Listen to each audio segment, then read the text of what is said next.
The canine and humans have had a long history of interaction. Um, as we were evolving, we looked on them as competitors. In fact, all humans have looked on all of the other hunters, the other species of hunters, canines, felines, um, etc., as as competitors for the same prey. So um, we tended to, whenever we got a chance, kill them, and whenever they got a chance, they killed us. There's evidence all over the fossil finds of attacks by animals on humans and on humans, obviously killing and consuming, and not just consuming but using all sorts of carnivorous predators for their fur, for their um, teeth, for decoration, etc. But the canine has a special place in us, with us. Um, we saw the wolves, Canis lupus, as a potential predator, but competitor and predator, because obviously the early times they would have attacked us in packs, etc. They found a lone human or etc. In the past, hundreds of thousands of years ago, and tens of thousands of years ago. Um, there's no written history of any wolves attacking, killing in Europe humans for centuries. There isn't any. There's all fairy tales, etc., or just anecdotal evidence, but no real, um, certified attacks. Now, um, around sometime in the past, the time when we did domesticate the canines, the dog, is still very shadowed in uncertainty. The range is between 20 and 40,000 years ago. We know that late Pleistocene hunter-gatherers, around 30-ish thousand years ago, had apparently domesticated or the wolf. The bone, because we've seen associational fossils in sites. What we do know that around 10,000 years ago, 10 maybe earlier, in Siberia, we have actual direct evidence that we were domesticating the dog, the wolf into the dog, because in the site which I've already discussed, in a site in eastern Siberia, we find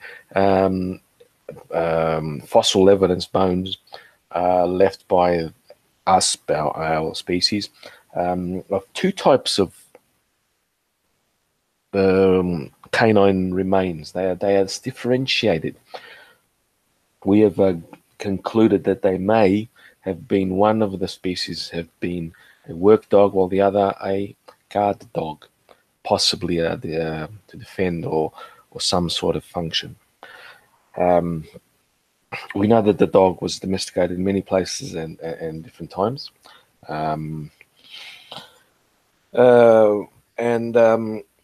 When we discovered or invented agriculture, the dog became one of our tools to use to defend the animals that we domesticated, the sheep, the goats, the cattle, etc. Because at the start, the aurochs, which were the ancestors of all the cattle, they were huge. They had the shoulders. They would have been over 2 meters tall, and they weighed close to a ton. They were huge animals. But as we domesticated, they became smaller and smaller until we have the size that we have now of the cattle. the sheep, etc. As they're ruminants, they're defenseless against pack animals or any other carnivores. Even lynxes can take out a sheep and or a goat. And lynxes are a third the size of a lion, but they're very strong for their size. So early farmers developed continued to domesticate the dog as a working animal to protect the species, they protect the domesticated animals that they had, the sheep, as I said, the herds. So there's a study that came out just recently this month that tracks the movement of these early farmers into Europe, and along with them came the dog, which I'll just read. It comes from the BBC. I have other sources, the more scientific sources in the description as always, and we shall read it. The Long Walk, new insight into history of dogs and animals. Dogs were part of key movement of human history. Yes, they were. When our ancestors began trying their hand at farming, we used dogs, like I said before, in hunter-gathering situations, and this is in farming, as I said, became a good tool to defend the herding animals. The first farmers moved out of the Middle East, Western Asia, herding animals such as sheep, goats, dogs tagged along, scientists say. Yes, they did. There's DNA evidence that filled some of these gaps. The story of how wolves became dogs of all shapes and sizes we know today. This is basically DNA evidence because there is just scant physical evidence in sites of this period. What this study has found is traced the genetic markers from the wolves to the early domesticated dogs to the dogs under agriculture and their movement into Europe. This is the first wave of agricultural peoples moving into Europe. It happened around the 970-ish, 6,000 years ago, more or less.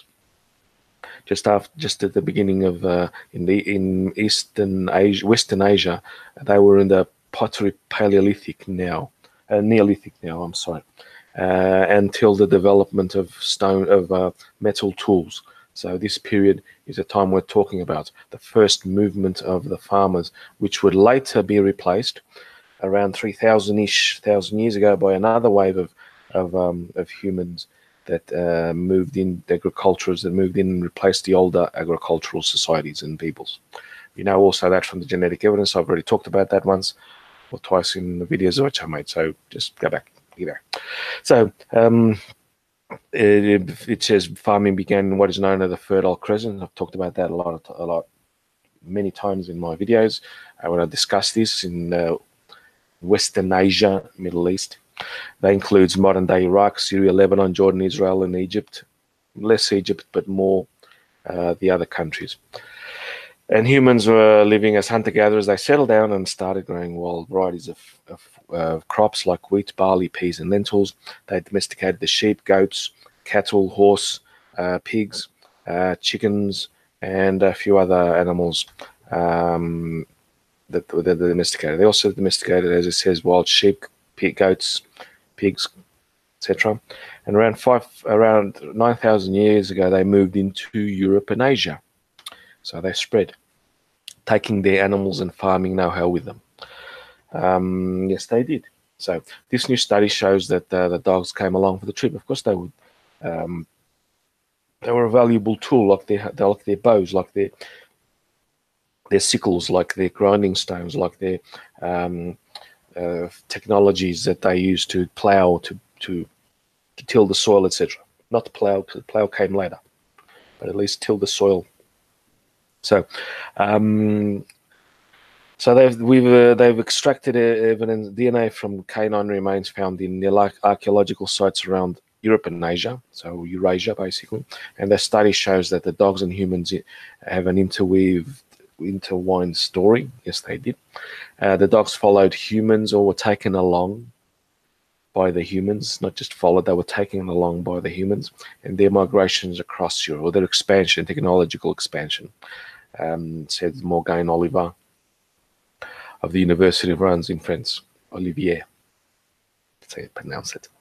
And this paper shows that dogs and humans were really well connected. We know what they are. Basically, a little summary. The story of our dogs came to be tamed from wolves is a complex one. Yes, we don't know the exact mechanism. The dogs evolved from wolves around 20,000 to 40,000 years ago. Yes, they did, because the Australian Aborigines, when they moved into Australia, they took a dog with them that eventually became the dingo, and he replaced all the other marsupial hunters.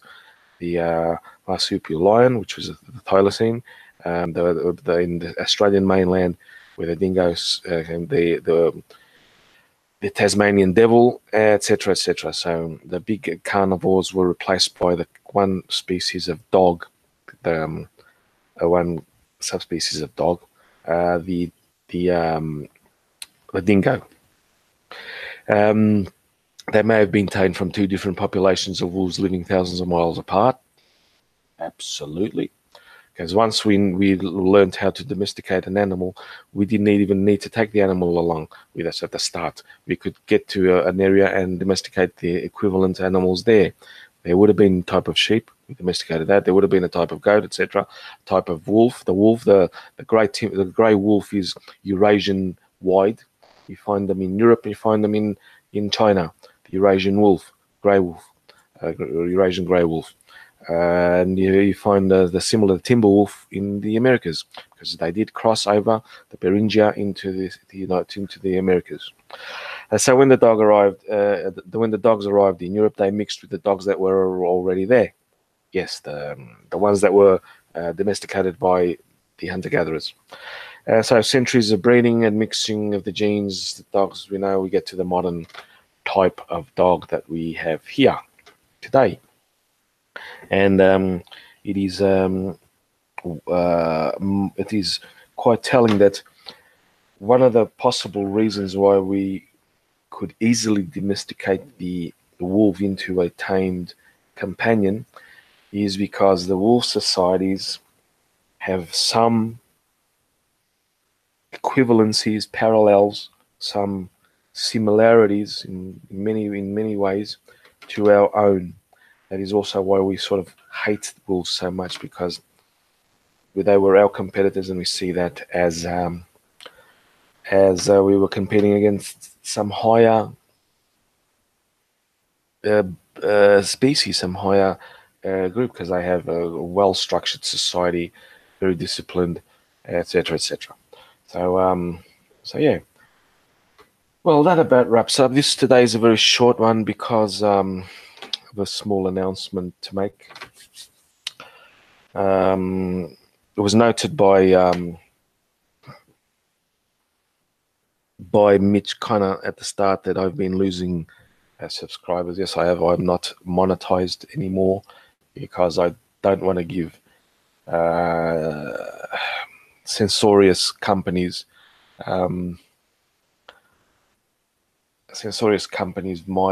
me working for them. If they demonetize my video, I turned off the monetization and basically blocked using AdBlock any adverts on it. So on I don't block. I turned off monetization so I wouldn't be making money over. Now that being said, the new algorithms etc. Favor monetized videos, and that's why possibly one of the reasons I've been losing subscribers. But yeah, I said many times that as soon as I drop below 1,000 subscribers, I would be stop making videos. I'm not going to stop making videos, except I won't be making them in a regular basis anymore. So next Monday, unless some absolutely wonderful discovery is being published, I won't be making a video. I could be making a video on Monday because something, and then I'll get the next during that day, as I announced it, another one superb information comes out. I'll do it the next day. So it'll be very, very irregular and unpredictable. I don't know. I don't know when I'll be making the next video yet, even though I have some materials. I could make another one tomorrow. I don't know yet.